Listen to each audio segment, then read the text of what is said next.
আজকের এই ওরিয়েন্টেশন অনুষ্ঠানের সকল উপস্থিতি শিক্ষাবিদকে আমার পক্ষ থেকে সালাম ও নমস্কার। আর সকল ছাত্রছাত্রীর প্রতি আমার শুভেচ্ছা, প্রীতি ও ভালোবাসা রইল। আর সকল অভিভাবকদের প্রতিও শুভেচ্ছা অভিনন্দন রইল।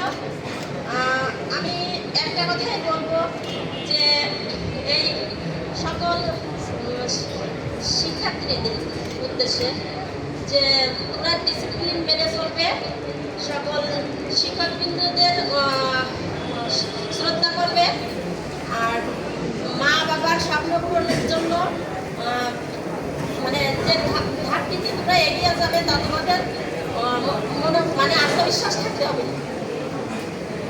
সবসময় মনে করবে যে আমরা মা বাবার আমাদের এখানে পাঠাইছে, আমরা গুরুজনদের মেনে চলবো, ভালো করে পড়াশোনা করবো,